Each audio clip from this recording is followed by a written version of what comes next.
안녕하십니까. 황해평화포럼 운영을 맡고 있는 인천연구원 남건우입니다.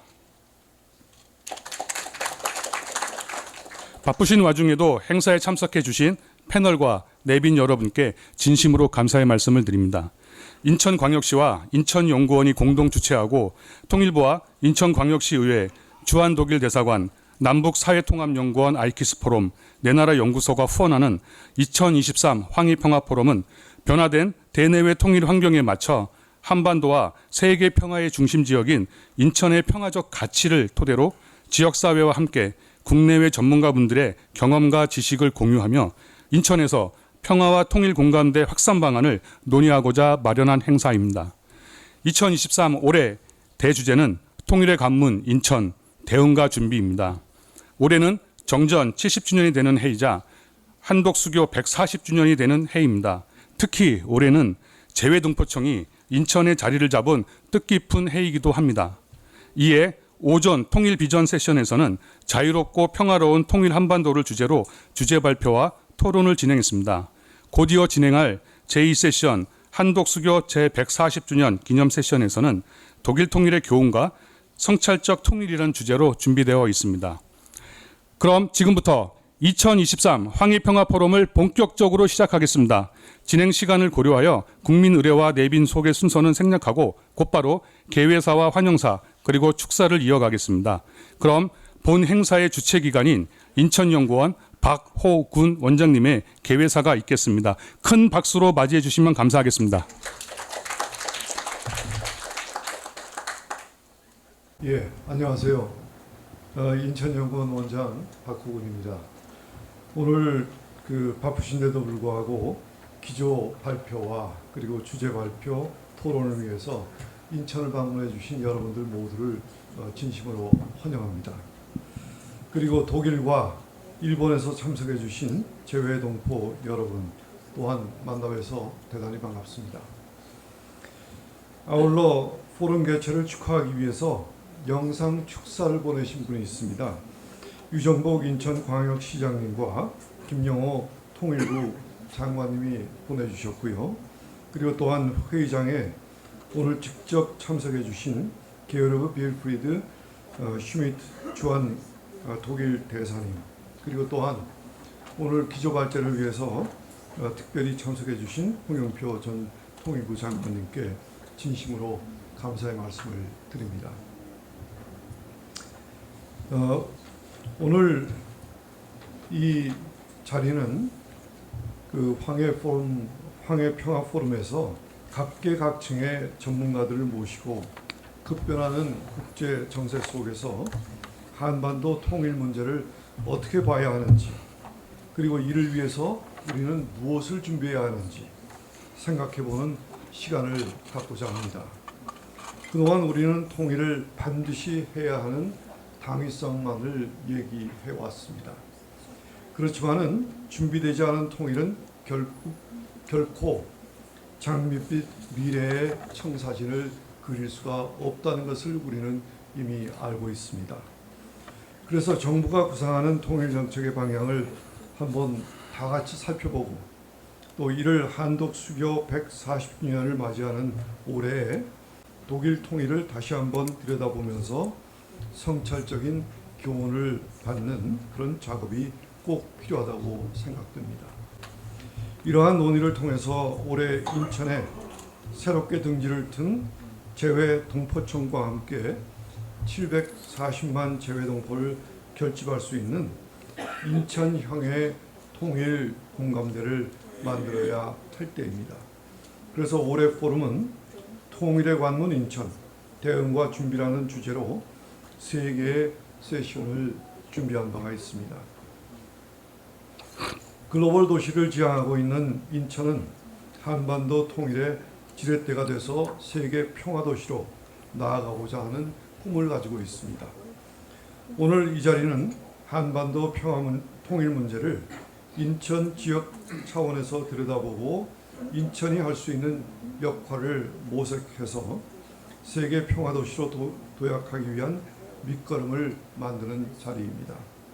부디 이를 위해서 오늘 회의에 참석하신 여러분 모두의 지혜와 소중한 의견을 당부드립니다. 다시 한번 2023 황해 평화 포럼에 참석하신 여러분들께 깊이 감사드리고 준비해 주신 여러 관계자들과 또한 주제 발표 그리고 토론을 해 주실 여러분들께 다시 한번 감사의 말씀을 드리고 그리고 생산적인 논의의 장이 펼쳐질 수 있도록 좋은 의견을 많이 나눠주시기를 당부드립니다. 여러분 모두의 건강과 그리고 건승을 기원드리겠습니다. 감사합니다. 네, 인천연구원장님의 개회사의 말씀이었습니다. 감사합니다. 다음은 인천광역시 유정복 시장님의 환영사입니다. 저희가 연구원에서 이 황해평화 포럼을 5번째로 주최를 하는데요. 매번 인천 시민의 날 뭐 이런 게 걸렸어요. 그래서 올해 제가 그거를 건너뛰고자 했는데 마침 오늘이 외통위 국감과 행안위 국감이 다 걸려 있는 날입니다. 그래서 유정복 시장님과 통일부 장관님께서 영상 축사를 보내주셨습니다. 자, 그러면 다음은 인천광역시 유정복 시장님의 환영사입니다. 동영상으로 준비되어 있습니다. 함께 보시죠. 여러분 안녕하십니까? 반갑습니다. 인천시장 유정복입니다. 2023년 황해평화 포럼에 함께해 주신 여러분 모두를 진심으로 환영합니다. 이번 포럼을 위해 많은 도움을 주신 김영호 통일부 장관님, 또 기조요 강연을 맡아주신 홍영표 전 통일부 장관님, 그리고 의미 있는 자리를 마련해 주신 박호근 인천연구원 원장님께 감사드리면서 또 황해평화 포럼 관계자 여러분 모두에게도 감사의 인사를 전합니다. 인천은 지난달 대대적인 인천 상륙작전 기념행사를 열었습니다. 저는 인천을 세계 평화의 도시로 선포했습니다. 인천은 이제 인류의 공통 과제이자 목표인 자유와 평화를 함께 지켜낸 평화의 상징으로 자리 잡은 것입니다. 이번 포럼 주제는 통일의 관문 인천, 대응과 준비입니다. 인천의 지역적 특성과 역사적 가치를 재조명하고 앞으로 세계 평화도시 인천의 역할과 미래 가치를 어떻게 창출해야 할지를 고민해야 합니다. 자유와 평화의 소중함을 새기고 세계 인류의 자유와 평화의 상징인 세계 평화도시 인천을 통해 새로운 패러다임과 메시지가 전파되도록 노력하겠습니다. 저는 이번 포럼이 그 시작이 될 것이라고 확신합니다. 아무쪼록 이번 포럼을 통해 인천이 해야 할 역할과 방향에 대한 더욱 깊고 풍성한 논의가 이루어지기를 기대합니다.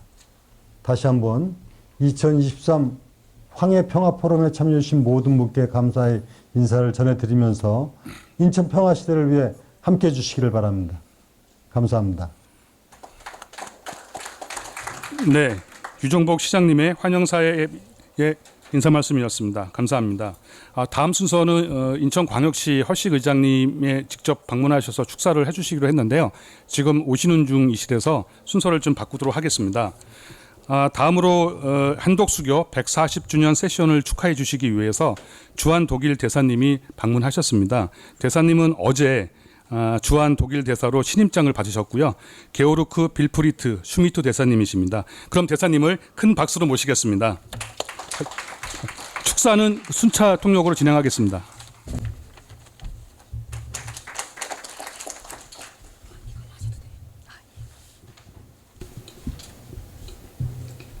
Dear Mr. Park, honored guests, ministers, excellencies, and scholars and friends of a united and free Korea. 여러분 안녕하세요. 여기 계시는 학자님들 그리고 운영 관계자님들 그리고 다 여기 초청받으신 모든 분들 반갑습니다. My grandfather was a good chess player. 먼저 저희 외할아버지에 대해서 얘기를 드릴게요. 저희 외할아버지는 아주 체스를 잘 두시는 체스 플레이어이셨습니다. He liked to teach me and play with me. 그래서 저에게 어떻게 체스를 둘까라고 가르쳐 주셨는데요. And what he did very often when we played chess is that he turned around the chessboard and he said, "Now you play with my pieces." 보통 이제 저희 외할아버지가 하셨던 게 뭐냐면 체스를 두시다가 체스 보드를 바꾸세요. 저랑 할아버지 걸 바꾸셔갖고 이제는 우리 서로 바꿔서 한번 게임을 해보자라고 종종 그렇게 가르쳐 주셨습니다. Because he told me it's always important to see things from a different side. 예, 그렇게 하신 이유는 항상 다른 사람의 그 입장에 대해서 한번 생각을 해보라라고 가르쳐 주시기 위해서 그렇게 하셨습니다.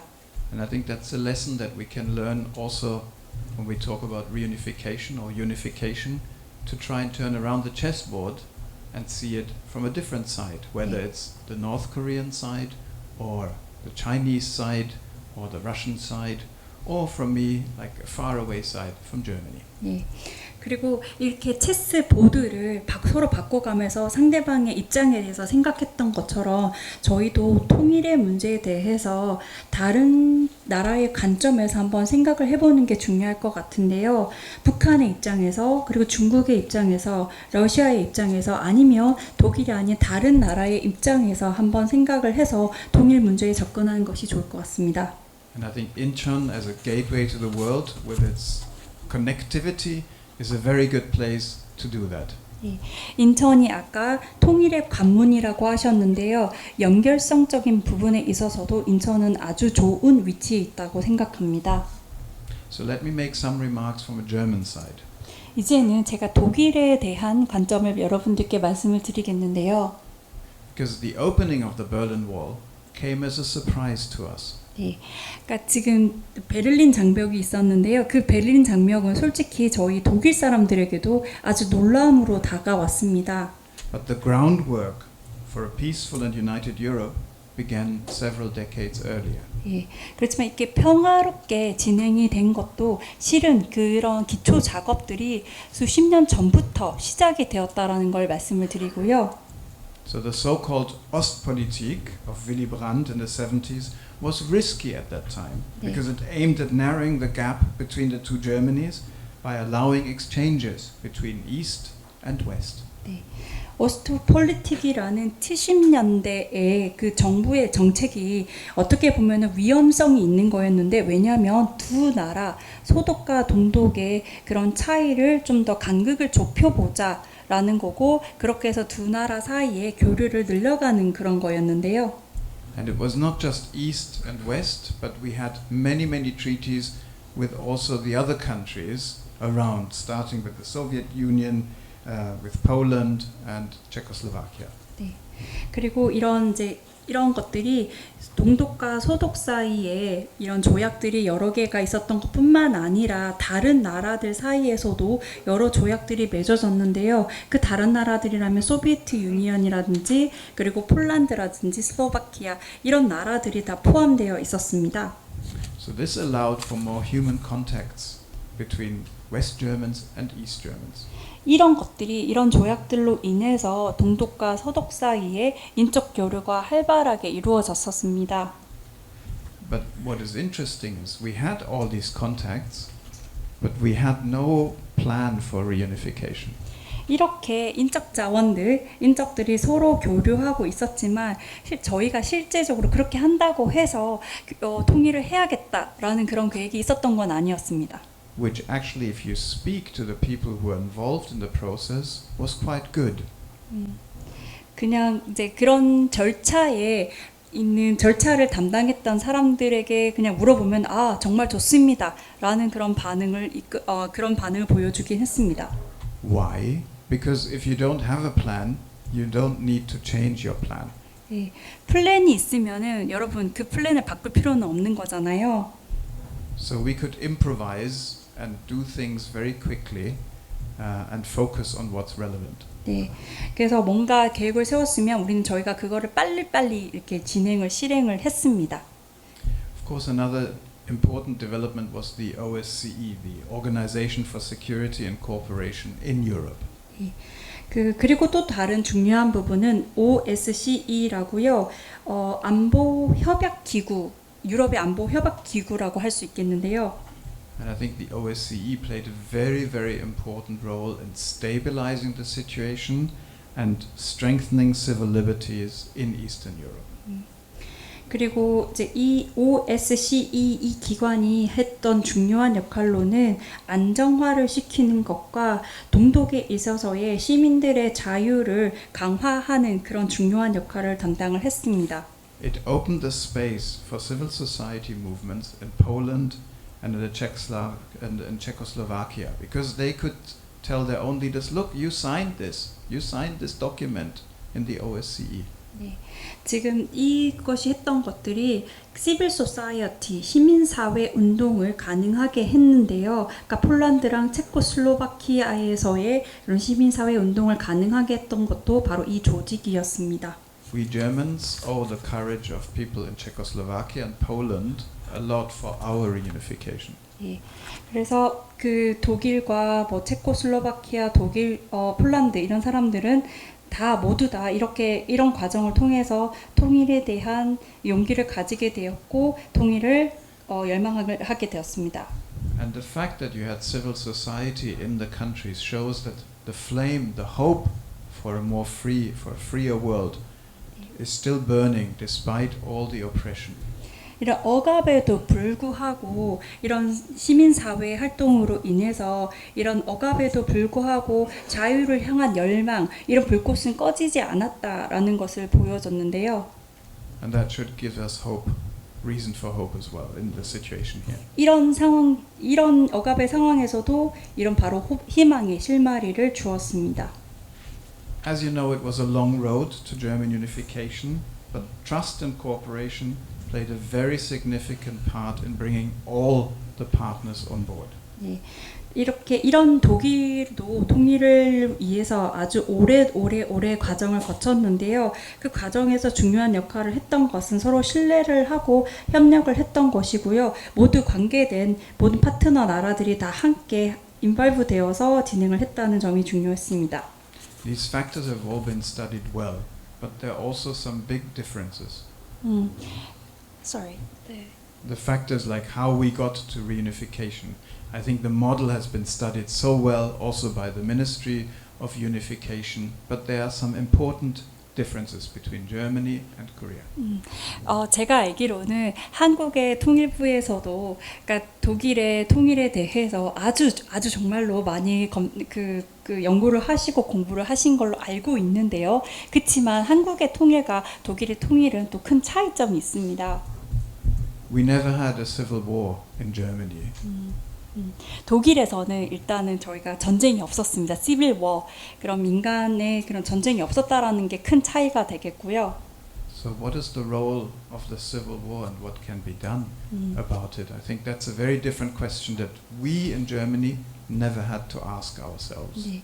그러니까 이런 시빌 워, 이런 전쟁의 역할이 무엇이고 그것이 무엇을 했던 것인가? 독일 측면에서는 이런 전쟁이 없었기 때문에 우리는 굳이 그 문제에 대해서 고민할 필요는 없습니다.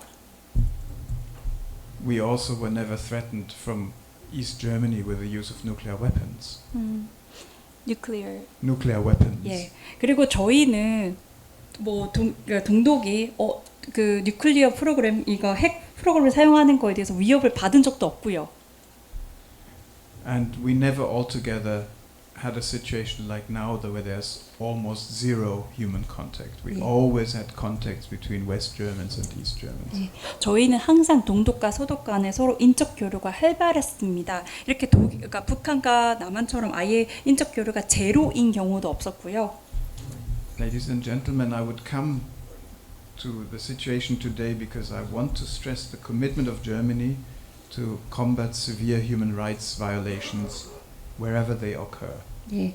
그리고 저희가 지금 또 여러분 강조하고 싶은 것은 독일은 이런 인권이 침해되는 거, 심각하게 침해되는 거에 대해서도 독일은 심각하게 생각을 하고 있고 거기에 대해서 싸운다라는 것을 좀 강조를 하고 싶고요.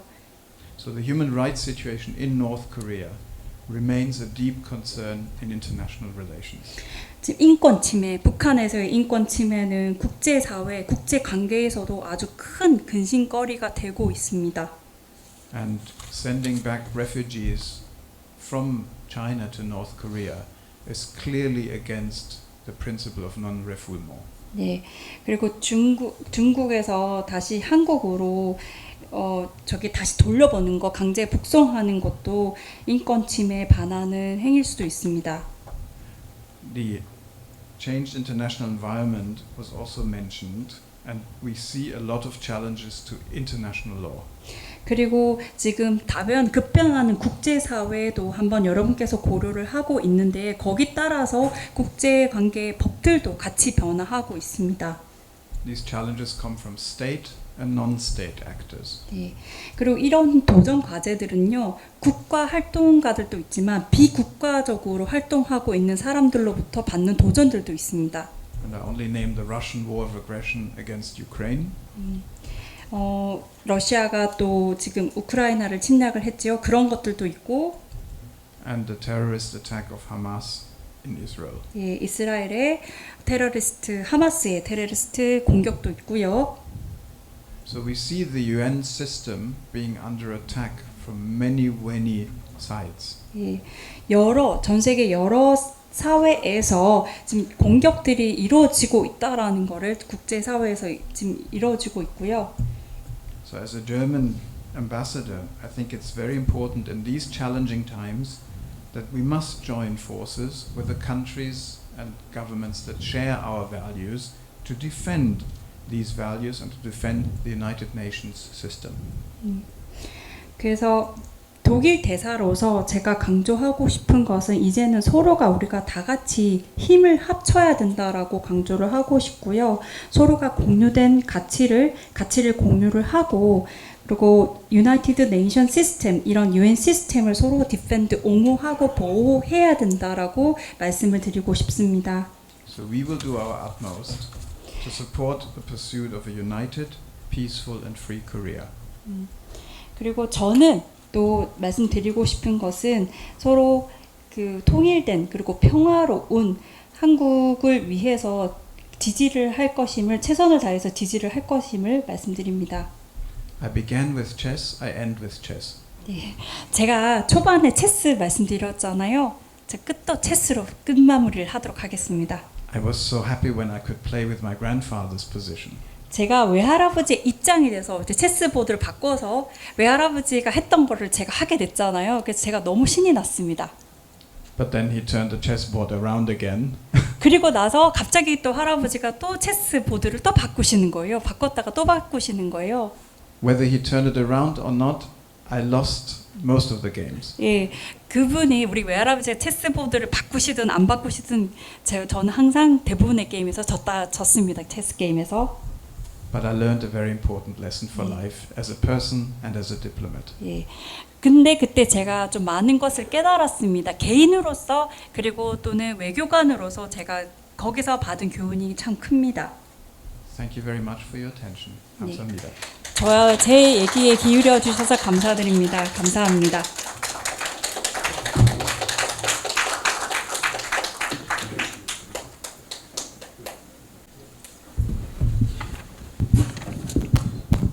네, 슈미트 대사님, 그 기조강연과 같은 축사를 해주셔서 감사합니다. 예, 다음은 통일부 김용호 장관님의 축사입니다. 동영상으로 준비되어 있습니다. 함께 보시죠.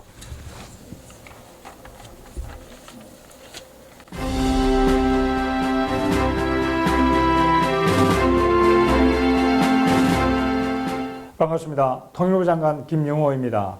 2023년 황해 평화포럼을 진심으로 축하드립니다. 정전 70주년이자 한독 수교 140주년이 된 올해에 통일 비전을 논의하고 독일의 사례와 재외 동포 중심의 국제사회 통일 협력을 모색하는 포럼이 인천에서 열리게 된 것을 매우 뜻깊게 생각합니다. 인천은 과거 6.25 전쟁의 반격의 기점이 되었던 인천 상륙작전으로 자유 대한민국을 지켜낼 수 있었고, 최근에는 지역의 통일 거점인 통일 플러스 센터와 탈북민들의 트라우마 치료를 위한 마음소리 공감센터와 같이 통일 미래를 위한 다양한 사업들이 추진되는 곳이기도 합니다. 이처럼 뜻깊은 인천에서 통일 문제를 논의하는 포럼이 개최되어 더욱 의미가 큽니다. 이런 소중한 자리를 마련해 주신 유정복 인천시장님과 박허군 인천연구원장님을 비롯한 관계자 여러분들의 노고에 감사드립니다.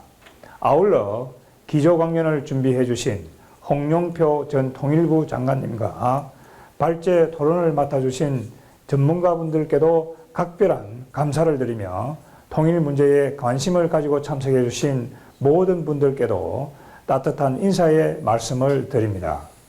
여러분, 올해는 정전 70주년이 되는 해입니다.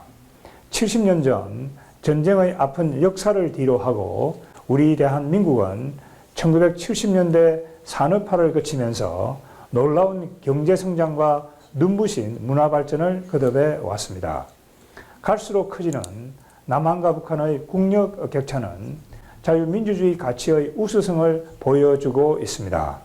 그러나 이러한 발전에도 불구하고 한반도는 아직까지 정전체제 하에 있고 이로 인해 이산가족, 납북자, 국군 포로 문제 등 분단에 따른 고통이 해소되지 않고 있습니다. 또한 북한은 국제적 고립과 경제난 속에서도 핵개발을 포기하지 않고 미사일을 지속적으로 발사하는 등 우리와 세계 평화를 위협하고 있습니다. 이러한 북한의 태도가 우리 국민들, 특히 젊은 세대의 통일에 대한 무관심을 심화시키고 있습니다. 그러나 이런 때일수록 정부와 학계에서는 통일 미래에 대한 비전을 제시해야 한다고 생각합니다. 미래를 예측하는 가장 좋은 방법은 미래를 설계하는 것이다 라는 빌리 브란트 전 독일 총리의 말처럼 지금 우리는 헌법에서 규정한 통일의 원칙이자 인류의 보편적 가치인 자유를 토대로 한 통일의 청사진을 제시하고 그 기반을 마련해 나가야 합니다. 제가 독일 통일 기념식 참석을 계기로 이달 초 영국과 독일을 방문했을 때 자유롭고 평화로운 통일 한반도 비전에 대한 유럽 국가들의 지지를 요청한 바 있습니다. 앞으로도 이러한 우리의 통일 비전에 대한 국내외의 지지 확보를 위한 노력은 계속되어야 합니다. 이런 차원에서 오늘 황해 포럼에서 논의하는 내용들이 앞으로 국내는 물론 국제사회 협력을 위한 중요한 참고서가 될 것입니다. 오늘 소중한 자리를 마련해 주신 유정복 인천시장님을 비롯한 관계자 여러분들의 노고에 다시 한번 깊이 감사드리며 바쁘신 와중에도 함께 해주신 모든 분들께 건강과 행복이 가득하시기를 바랍니다. 감사합니다. 네, 김영호 장관님의 축사의 인사 말씀이었습니다. 감사합니다. 그리고 방금 인천광역시의회 허식 의장님께서 도착하셨습니다. 그럼 인천광역시의회 허식 의장님을 모시고 환영사의 말씀을 듣겠습니다. 큰 박수로 맞이해 주시기 바랍니다.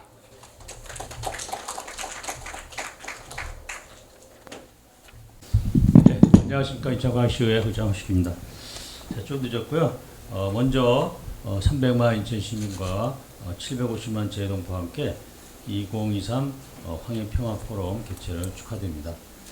오늘 그 자리를 마련하기 위해서 이제 박호곤 전 연구원장 비롯한 그 많은 분이 계시네요. 여기 그 홍양호 통일부 차관이었던 분 계시고 또 토론에 이제 또 남창희 그 이하대 교수님도 계시고 또 이준환 또 인천대 정치학부 교수님도 계시고 또 여러분이 계시는데 제가 그 지난주 토요일 날 이스라엘하고 그 팔레스타인 전쟁을 보고 정말 모골이 성연했었어요. 이제 저희 인천은 이제 서해 5도에 있는데 그 접경 지역을 가지고 있고 북한하고 그러면서 이제 하는데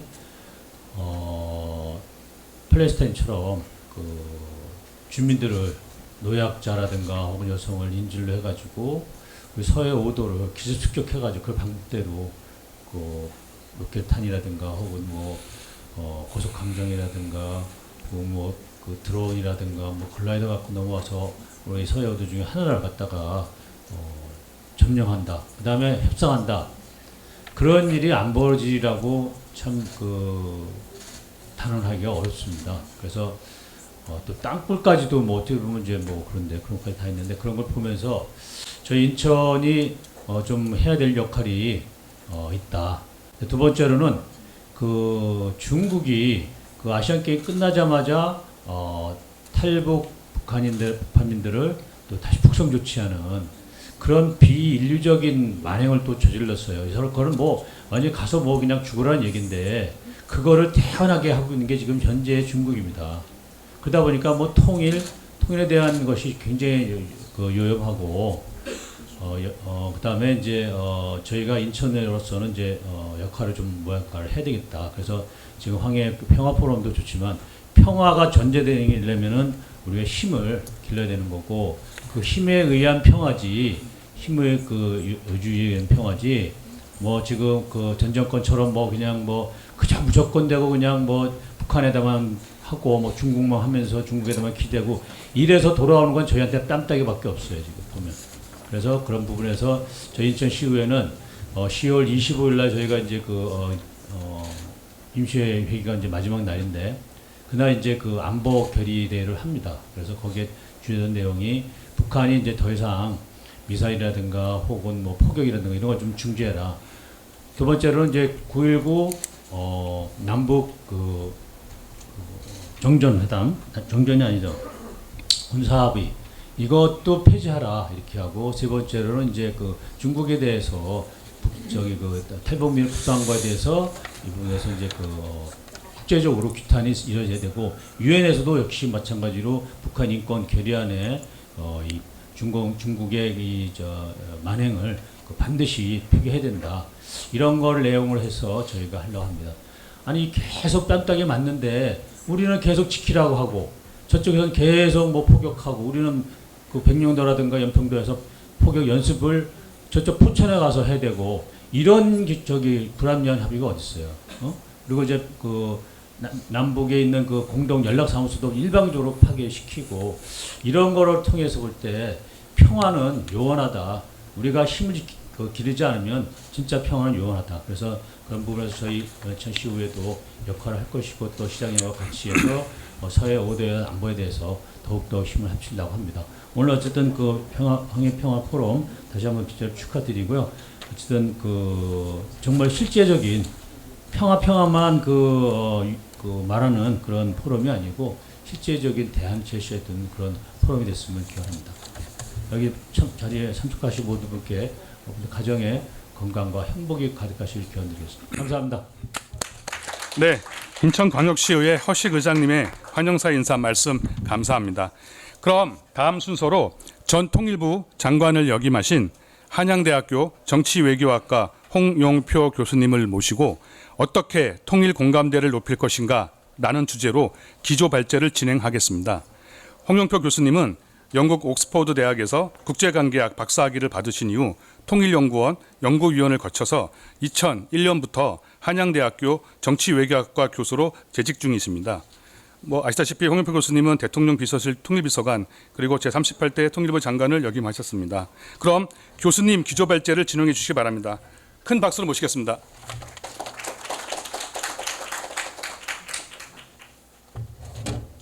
예, 안녕하세요. 반갑습니다. 한양대학교 홍용표 교수입니다. 지금 현직이고요. 전 통일부 장관입니다.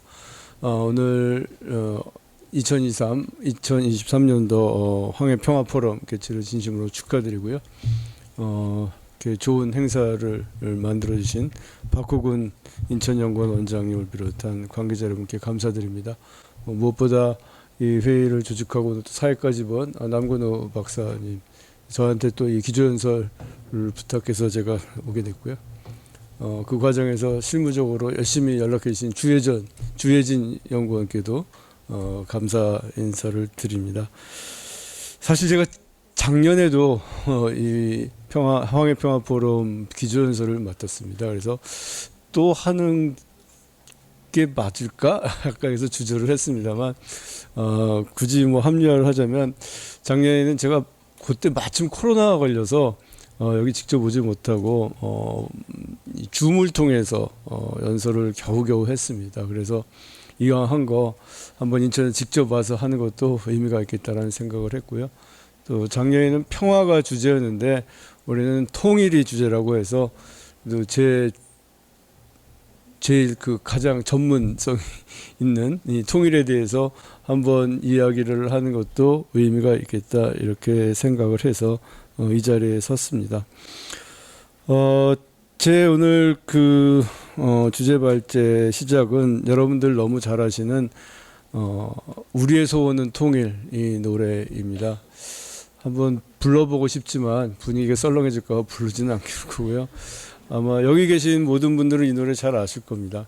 이 노래를 부르면은 저는 항상 그랬습니다. 막 가슴이 뭉클해지고 제가 장관할 때도 행사가 막 끝날 때면은 손에 손 잡고 이 노래를 부르면서 마무리할 때가 많았는데요. 진짜 막 눈물이 날 때도 있었어요. 그래서 막 몰래 이렇게 눈물을 이렇게 살짝 닦기도 하고 그랬던 적이 있습니다. 아마 여러분들도 이렇게 가슴 뭉클해하면서 통일을 한 번씩 생각해보고 하신 기억이 있으리라고 생각을 합니다.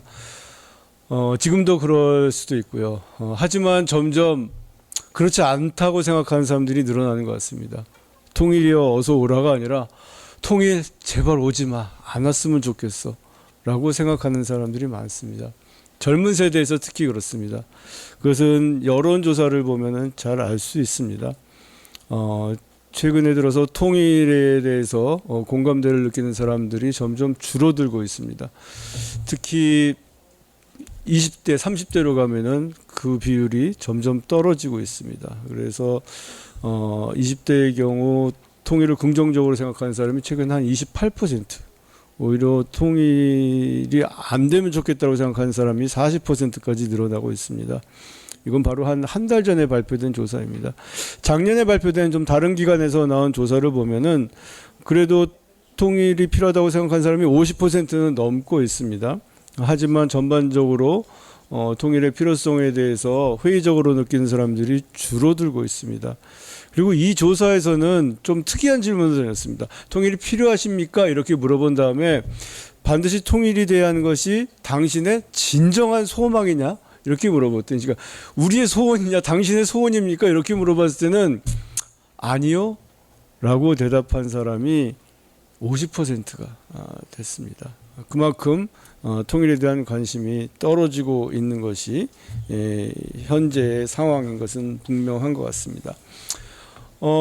통일에 대한 공감대가 떨어지는 대신 평화 공존을 선호하는 사람들이 늘어나고 있습니다. 그래서 이 통일연구원 조사에서 보면은 약간 좀 이제 이중적인 측면이 있는데요. 지금처럼 지내는 것이 좋냐라고 물어보는 거에 대해서는 그렇게 높지는 않았지만 전쟁이 없는 상태로 평화롭게 지내는 거에 대해서 어떻게 생각하냐. 그러면 거기에 동의하는 사람은 57%가 넘어서 57%에 달했습니다. 우리 국민들이 지금같이 이렇게 막 험악한 분위기를 굳이 계속하고 싶지는 않지만 평화로울 수 있다면 따로 사는 것이 나쁘지는 않다 이렇게 생각하는 것 같습니다. 근데 저는 이런 그 조사 결과나 이런 인식을 들을 때마다 이런 한번 질문을 하고 싶었습니다. 그럼 과연 통일하지 않으면 우리가 평화롭게 살 수 있을까? 특히 지금 북한의 미사일 위협이 계속되고 있고 얼마 전엔 우리를 괴뢰라고까지 불렀는데 그들과 평화 공존이 과연 가능할까?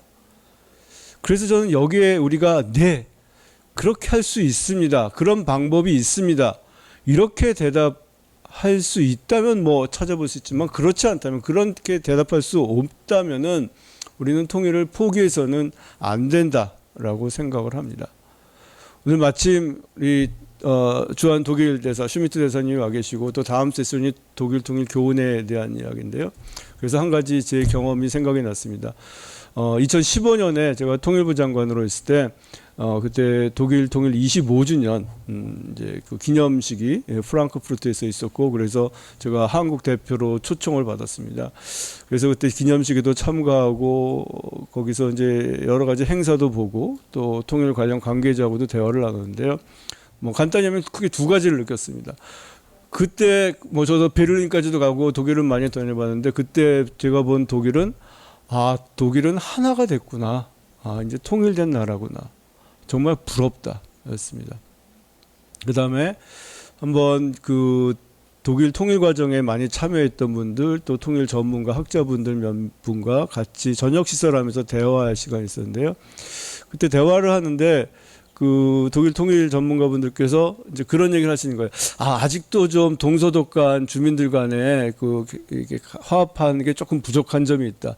이런 걸 좀 더했으면은 좋겠는데 좀 아쉽다. 이런 아쉬움을 얘기하시더라고요. 그래서 그때 제가 듣고 있다가 그렇게 말씀드렸습니다. 제가 보기에는 여러분은 지금 사치스러운 고민을 하고 있는 것 같습니다. 행복한 고민인 것 같습니다. 지금 이 험악한 한반도에서 통일부 장관을 맡고 있고 그 상황 속에서 온 저는 여러분들의 이 상황이 너무 그냥 부럽기만 합니다. 다만 저희가 우리보다 앞서 통일한 독일 여러분들의 경험을 잘 배우고 잘 준비하겠습니다. 그렇게 대답을 했는데요. 독일은 지금 통일돼서 유럽의 평화와 번영을 이끌고 있습니다. 저희도 그렇게 돼야 된다라고 보고요. 그래서 통일은 포기할 수가 없고, 그리고 통일을 하기 위해서는 무엇보다 우리 사회 내에 통일 공감대를 모으는 것이 중요하다고 생각을 하고, 그래서 어떻게 우리가 통일 공감대를 모을 것인가에 대해서 좀 말씀드리겠습니다. 통일 공감대를 모으기 위한 구체적인 방법에 대해서 말씀드리기 전에 우리가 어떤 통일을 지향할 것인가를 좀 간단히 말씀드릴 텐데요. 사실 북한을 어떻게 대할 것인지, 어떻게 대북 정책을 만들어 갈 것인지에 대해서는 소위 좀 다른 견해가 존재합니다. 그래서 우리가 남남 갈등이 있다고 얘기하는데요. 다행히 통일 방안에 대해서만은 여야가 합의한, 그래서 대한민국 공식 통일 방안으로 인정된 통일 방안이 있습니다. 그것이 바로 민족 공동체 통일 방안이고요. 그 출발은 1989년에 노태우 정부에서 발표한 한민족 공동체 통일 방안입니다.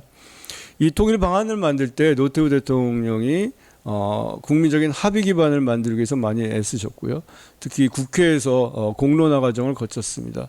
그리고 그때 야당을 이끌던 김대중, 김영삼 대통령도 이런 노태우 대통령의 인식에 공감을 해서 대승적인 차원에서 큰 방향이 맞으면은 어떻게든지 맞춰가서 하나의 통일 방안을 만들자고 동의를 해줬고, 그래서 이 한민족 공동체 통일 방안에 여야가 합의를 했습니다. 그리고 1994년에 그다음 김영삼 대통령이 이것을 약간 수정해서 3단계 통일 방안, 즉 그 민족 공동체 통일 방안을 만들었고요. 이미 폭넓은 여론 수렴 과정이 있었기 때문에 이 민족 공동체 통일 방안은 별다른 수정 없이 한국의 통일 방안이 됐고, 이 이후에 김대중 대통령, 노무현 대통령을 비롯해서 모든 대통령이, 현재 윤석열 대통령도 한 민족 공동체 통일 방안이 대한민국의 통일 방안이라고 분명하게 인정을 했고, 그것을 계승한다는 입장을 분명히 했습니다. 물론 처음 이 방안이 만들어진 지 30년이 지나기 때문에 뭔가 보완 발전이 필요한 것은 맞습니다. 대내 환경이 많이 바뀌었습니다. 하지만 이 민족 공동체 통일 방안이 그래도 여야 합의하에서 만들어졌고, 지금 상황이 바뀌었지만 여전히 보수 진보 모든 정부에서 대한민국 통일 방안으로 인정하고 있다라는 점. 그리고 무엇보다 그 통일 방안 내용에 보면은 우리가 계속 존중해야 돼. 그리고 앞으로 통일을 이어가는 데 있어서 굉장히 중요한 그런 가치와 원칙이 포함되어 있다는 것입니다. 저는 그것이 평화, 자유, 그리고 함께하자라는 연대 정신이라고 생각을 합니다. 우선 평화인데요. 당연히 이 민족공동체 통일 방안을 만들 때 평화롭게 통일을 이루어야 된다는 정신이 있었습니다. 그 다음은 자유의 문제인데요. 노태우 대통령도 통일조국은 각자의 자유와 인권 그리고 행복이 보장되는 민주국가여야 한다고 말씀을 하셨고요. 김영삼 대통령도 통일은 민족 구성원 모두의 자유와 권리를 바탕으로 이루어져야 된다라고 강조를 하셨습니다. 세 번째는 공동체 문제입니다. 민족 공동체 통일 방안이라는 그 표현에 그대로 들어있는 공동체 문제입니다. 이것은 민족 공동체인데요. 그래서 민족이라는 것이 키워드이긴 합니다. 근데 이때 발표된 내용을 보면은 그냥 민족이니까 하나가 돼야 된다. 민족 당위성만을 강조한 것이 아니라 이런 내용이 있습니다. 우리는 긴 역사를 통해서 한 핏줄, 같은 언어, 같은 문화 전통을 공유하고 있으며 이것이 통일 구심점이 될 수 있다는 것입니다. 같은 삶의 터전이라는 말이 있습니다. 전 이게 굉장히 중요한 표현이라고 생각을 합니다. 그래서 뒤에 얘기하겠지만 요즘 젊은이들은 민족이라는 말에 대해서 좀 거부감을 가지고 있습니다. 그래서 그들에게 아니 민족이라서 당연히 해야 되는 게 아니라 우리가 같은 삶의 터전에서 함께 같이 살아왔고 그래서 함께 이야기를 나눌 수 있고 함께 느낄 수 있는 게 있다. 거기서부터 우리가 한번 통일의 필요성을 찾아보자. 그런 이야기, 즉 하나의 생활권을 가지고 있다라는 그런 이야기를 하고 싶은데 바로 그런 정신들이 모두 30년 전에 발표된 민족공동체 통일방안 원형에 들어있다라는 것입니다. 그래서 평화, 자유, 연대 이것은 굉장히 소중한 가치고요. 앞으로 우리가 평화롭고 자유롭게 살아갈 수 있는 한반도, 우리 구성원 모두가 함께할 수 있는 한반도를 만들어야 된다는 것, 이것은 우리의 목표이고 또한 통일을 해야 되는 이유이기도 하다. 이런 말씀을 우선 드립니다. 그래서 이 세 가지 가치를 중심으로 우리가 통일 공감대를 어떻게 형성해야 될지 말씀드리고자 합니다. 첫 번째는 평화로운 삶입니다. 평화라는 그 말은 뭐 보편적 가치인데요. 좀 더 뭐 편안하게 우리가 삶의 차원에서 접근한다면 우리가 좀 더 평화롭게 살 수 있다. 그것이 통일이다라고 말씀드리고자 합니다. 뭐 많은 이야기가 있는데 한 가지 사례만 들겠습니다. 여러분들 다 아마 겪으셨고 아직 기억하실 텐데 지난 5월달에 새벽에 갑자기 특히 서울에 계신 분들, 저도 사실은 집이 분당이라서요. 저도 이 문자를 못 받았는데 뉴스에 많이 나왔습니다. 갑자기 경고 문자가 떴습니다. 재난 문자가 떴습니다. 그래서 지금 경제경보가 발령됐으니까 여러분들 빨리 대피하십시오. 이 문자를 보고 많은 사람들이 깜짝 놀라서 이거 어떻게 해야 되지? 무슨 일이 났지? 그리고 많은 사람들이 스마트폰으로 컴퓨터로 네이버 같은 포털에 접속을 해봤는데 다운이 돼 있었어요. 그래서 진짜 제가 아는 분이 약간 이제 그 주말 부부 같이 떨어져 사는데 아침에 그거를 보고 진짜 멘붕이 왔다고 합니다.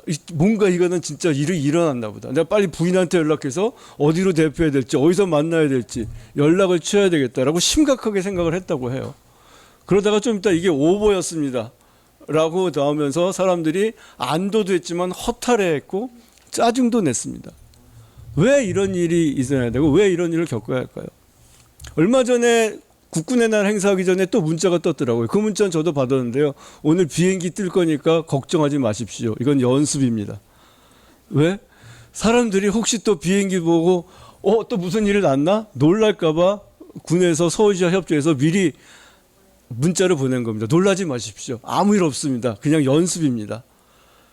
저는 이런 문자가 와야 되는 거 이것이 작을지는 모르지만 분단의 현실이고 우리가 얼마나 전쟁의 공포심에 떨고 있는지 알게 모르게 전쟁에 대한 두려움을 많이 가지고 있다는 것을 보여주는 현실이고 그렇기 때문에 평화를 찾아야 되고 그 평화로 찾아가는 길은 바로 통일이다. 이런 말씀을 드립니다. 작년에 자그마한 여론조사를 한번 했습니다. 우리 국민 1000명을 대상으로 지금 남북한이 전쟁 중이라고 생각하십니까? 라고 물어봤더니요. 49%가 그렇습니다라고 대답했습니다. 거의 반입니다. 근데 사실 우리 지금 전쟁 중은 아닙니다. 우리 이렇게 회의도 하고 잘 살고 있습니다. 근데 왜 사람들은 전쟁 중이라고 생각을 할까요? 아마 북한의 미사일요. 매일 미사일이 나오고 뭔가 불안하고 이러한 것 때문이라고 생각을 합니다. 이것도 역시 우리가 가지고 있는 전쟁에 대한 공포심, 불안한 이런 감정이라고 생각을 하고요. 이런 것 사례들을 통해서 우리는 통일을 지향해야 될 그런 필요성을 느낄 수 있다고 생각을 합니다. 이것은 젊은이들도 똑같이 공감을 합니다. 전쟁을 겪으신 분 또는 전쟁에 대한 기억이 강하신 분들뿐만 아니라 전쟁과 굉장히 멀리 떨어져 있는 사람들. 지금 대학생들은 2000년 이후에 태어난 사람들이기 때문에 박정희 대통령도 역사입니다. 전쟁은 진짜 먼 역사고요. 그래도 전쟁의 불안감에 떨고 있습니다. 그렇기 때문에 우리는 이 문제를 해결해야 되고 그 문제의 근본적인 해결책은 통일이라고 생각을 합니다. 그리고 평화롭게 통일을 해야 되고 통일 외에도 우리는 평화를 지향해야 되기 때문에 평화와 통일은 당연히 함께 가야 합니다. 근데 한 가지 그 안타까운 현실은 평화와 통일에 대해서 우리 정치권에서 소위 보수와 진보 세력 그리고 결국 그 보수와 진보 정부 사이에 인식의 차이가 있습니다. 결과적으로 소위 진보 정부를 표방한 정부에서는 그러니까 김대중 대통령 시부터 해서 노무현 문재인 정부로 이어진 이 정부에서는 통일보다는 평화를 강조했습니다. 반대로 이명박, 박근혜, 윤석열 정부에서는 평화보다는 통일을 강조합니다. 이거는 대통령 취임사를 보면 명확하게 나타납니다. 제가 통계까지 한번 뽑아봤는데요. 근데 평화 통일은 다 중요하고 인식에 따라서 어느 한쪽에 조금 더 비중은 둘 수 있다고 생각을 합니다. 근데 문제는 한쪽은 아주 잘못된 걸로 아예 터부시하는 잘못된 입장이다 이렇게 비난하는 그런 경향이 있다는 것입니다. 특히 어떤 문제가 있냐면 보수 정부에서는 통일의 중요성을 강조하면서 통일을 준비해야 된다라는 통일 준비에 대한 필요성을 많이 이야기를 합니다. 이명박 정부 때도 그랬고요, 박근혜 정부 때도 그랬고 지금 윤석열 정부에서도 통일 준비를 이야기합니다. 근데 그런 통일 준비를 이야기할 때마다 소위 진보를 표방한 정당이나 정치권에서는 그거 북한 붕괴론 아니야? 북한에 대한 흡수 통일을 준비하는 거 아니야? 그거 하면 안 좋을 것 같은데 북한이 싫어하는데 왜 그거 왜 해? 이러한 문제 제기나 비난이 나옵니다. 저는 그런 현실이 굉장히 안타깝습니다. 통일 준비를 우리가 이야기 시작한 것은 이거 역시 독일의 상황을 보면서 통일이 갑자기 올 수 있구나. 그럼 우리가 독일 교훈을 또 이어받고 어쨌든 통일이 왜 잘 살기 위해서는 미리 준비할 필요가 있겠다. 그래서 통일 준비를 시작했는데 통일 준비를 이야기하면 그건 흡수 통일론이라고 비난을 하면서 경우에 따라서는 그거 하지 마라는 그런 그 의견까지 나옵니다. 근데 사실 흡수 통일론, 북한 붕괴론을 생각하는 사람은 있지만 제가 보기에 어떤 정부도 이제까지 어떤 정부도 컨틴전시 플랜으로 거기에 대비는 했지만 실제로 통일 정책을 흡수 통일 또는 북한 붕괴를 대비해서 정책을 만든 적은 없다고 봅니다. 그 제가 지난번에 어떤 자리에서는 그렇게 얘기했습니다. 자, 최소한 다른 정부는 모르겠다. 근데 박근혜 정부만 내가 확실하게 얘기할 수 있다. 왜냐하면 제가 박근혜 정부 출범할 때 청와대에서 통일비서관으로 2년을 일했고 그 다음에 바로 통일부 장관으로 가서 2년 반을 일했습니다. 그래서 박근혜 정부 시기의 통일정책, 대북정책은 제가 전부 알고 있습니다. 솔직히 다 알고 있습니다. 대통령과 그와 관련된 이야기도 많이 했습니다. 근데 한 번도 흡수 통일에 대해서 우리가 대비해서 정책을 만들자라고 얘기가 나왔거나 그런 정책을 만든 적은 없습니다. 그렇기 때문에 제가 확실해서 얘기를 할 수가 있고요. 당연히 통일 준비는 필요한 것이고 함께 해야 되는 것입니다. 그렇기 때문에 우리가 북한이 싫어한다 이런 걱정 때문에 미리 우리가 우려하면서 통일 준비를 금기시해서는 안 된다라고 보고요. 통일 준비를 착실하게 해나가야 됩니다. 그래서 저는 이렇게 얘기를 합니다. 그럼 통일 준비와 평화 준비를 같이 하자. 사실 박근혜 정부 때는 통일준비위원회까지 만들었었습니다. 그때도 이거 흡수 통일을 대비한 거 아니야 이런 비난이 있었는데요. 그렇지 않습니다. 통일준비위원회에서는 통일 비전은 물론 어떻게 지금 남북관계를 개선할 것인지 어떻게 평화를 만들 것인지에 대해서 계속 이야기를 했었습니다. 그래서 그런 차원에서 통일 준비와 평화 준비를 같이 감으로써 서로에 대한 이런 갈등을 좀 덜어내고 함께 통일에 대한 공감대를 높였으면 하는 것이 제 생각입니다. 두 번째는 자유로운 삶입니다. 우리 헌법에 우리 통일은 자유민주적 기본 질서에 입각해야 된다는 것이 분명히 나와 있습니다. 그것을 떠나서 우리는 오랫동안 자유를 갈망해 왔습니다. 제가 학교에서도 학생들한테 옛날 저희 지도자들의 연설문을 계속 읽어보게 하는데요. 어디에나 자유가 들어있습니다. 김구 선생님이 나의 소원은 독립이라고 말씀하셨는데 그것은 통일된 독립국가였고요. 김구 선생이 우리가 세우는 나라는 자유의 나라여야 된다라고 말씀하셨습니다. 김대중 전 대통령은 사실은 평화를 중시했지만 그 이전에 통일 방안을 직접 만드신 분인데 그 통일 방안에서도 똑같은 자유와 번영 그리고 정의를 누리는 그런 나라를 통일 이후에도 그런 것을 지향해야 된다는 점을 분명히 하였습니다. 그래서 이렇게 세대와 이념을 초월해서 시대와 이념을 초월해서 우리가 꿈꾸는 이런 자유라는 가치는 계속 존중돼야 되고 또 통일 이후에도 우리가 지속해서 추구해야 된다고 생각을 합니다. 이 자유라는 것은 우리 사회에서 안타깝게도 자유민주주의에 대한 논란이 존재하는데요. 어느 학자가 그렇게 얘기했습니다. 민주주의는 근본적으로 자유민주주의다. 그렇기 때문에 자유를 넣자 뺏자 이것은 정말 우스꽝스러운 말싸움이다. 그래서 민주주의는 당연히 자유민주주의고요. 우리는 자유를 추구해야 됩니다. 그리고 또 하나는 이제 이렇게 자유민주주의라는 제도와 이념 차원에서의 자유도 있지만 삶 속에서의 자유로운 생활, 자유로운 삶이라는 차원에서 자유에도 접근할 필요가 있고요. 이것은 지금 통일에 대해서 부정적인 인식을 가지고 있는 젊은 세대에 대한 통일 공감대를 높이기 위해서는 더욱 필요하다고 생각을 합니다. 요즘 젊은이들도 자유를 얘기를 많이 합니다. 제가 뭐 대학생들이랑 대화를 해야 되고 또 저도 좋아하기 때문에 좀 아이돌 노래, 케이팝 노래 많이 듣는데요. 어느 순간 보니까 자유란 가사가 굉장히 많이 나와요. 그래서 제가 다시 좀 찾아봤더니 프리덤, 그리고 Set Me Free, 나를 자유롭게 하라는 제목을 지닌 노래가 최근에만 한 3개가 있었어요. 3개가. 그 BTS의 지민도이 Set Me Free를 불렀어요. 근데 그 안에서 나오는 자유는 앞에 뭐 이념, 이거와는 다릅니다. 내 사랑, 내가 하고 싶은 일, 그러니까 나의 자유, 내 생활 속의 자유인데요. 이런 요즘 젊은이들에게 좀 더 어필하고 그래서 함께 우리 자유롭게 사는 한번 한반도를 만들어 보자.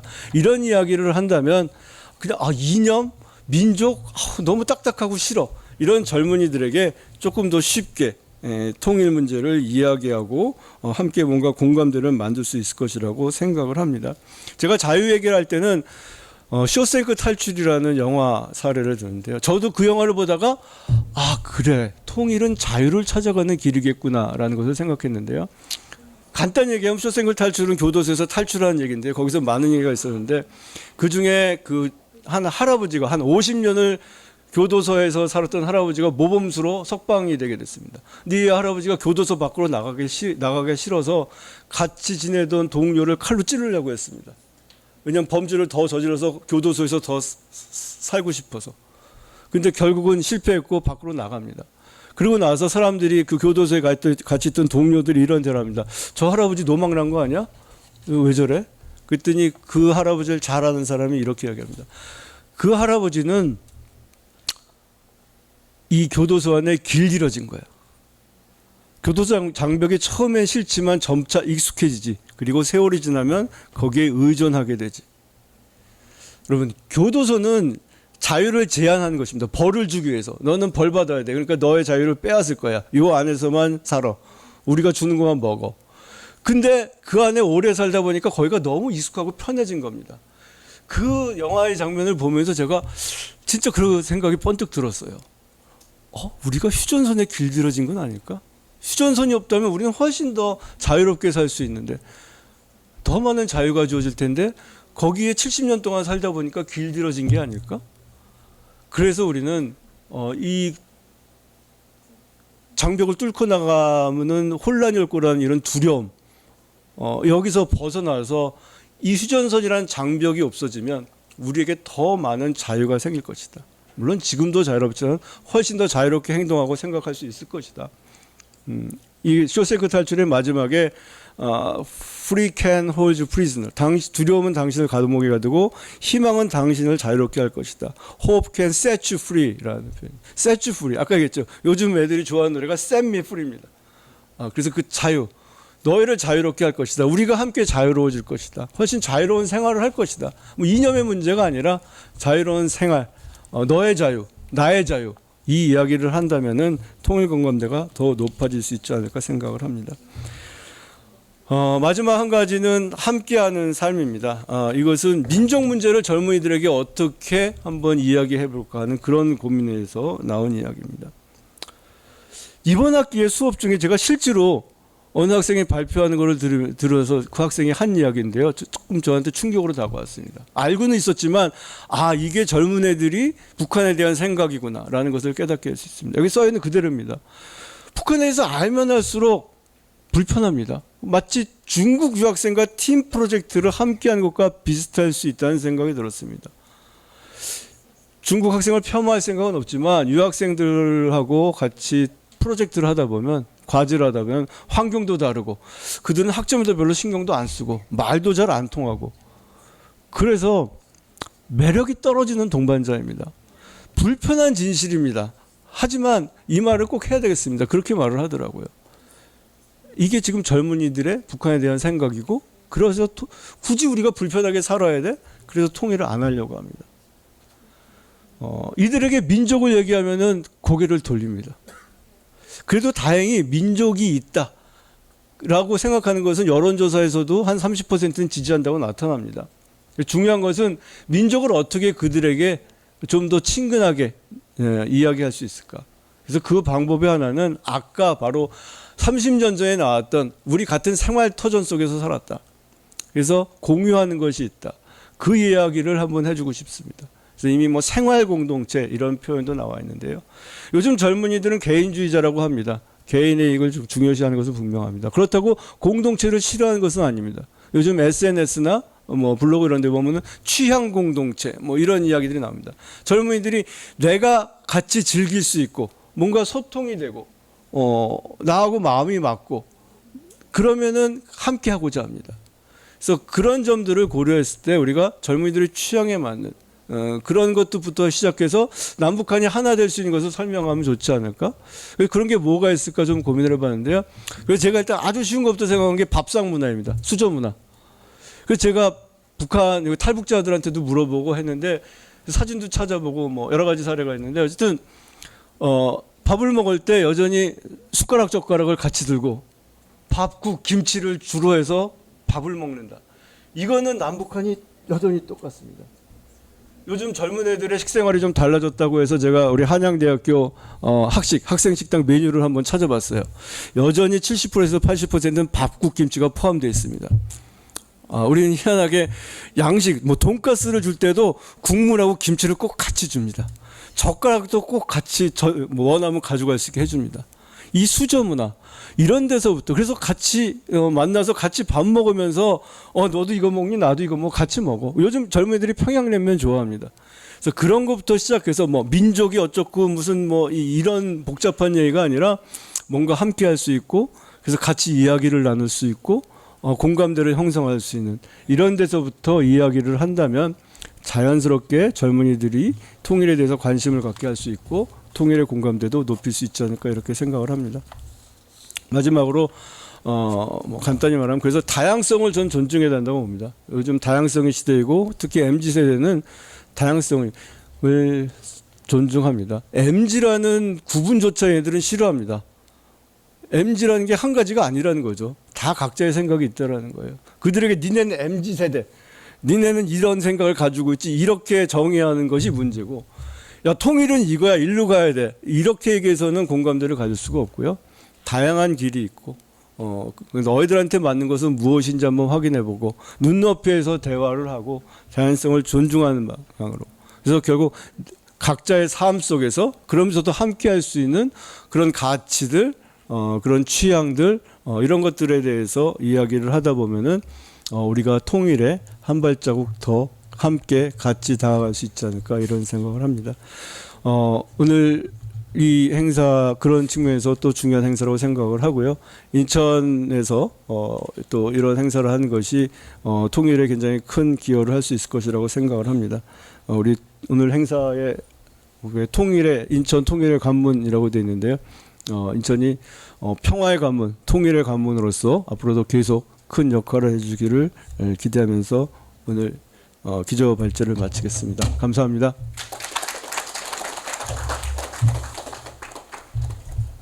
네, 수고해 주신 홍영표 교수님께 다시 한번 힘찬 박수를 보내주시기 바랍니다. 그럼 잠시 후 그 2시 45분부터 제3세션을 진행할 예정입니다. 그동안 좀 담소를 나누시고요. 저 패널 분들과 그 내빈 여러분들께서는 자리가 정돈되는 대로 사진 촬영을 하도록 하겠습니다.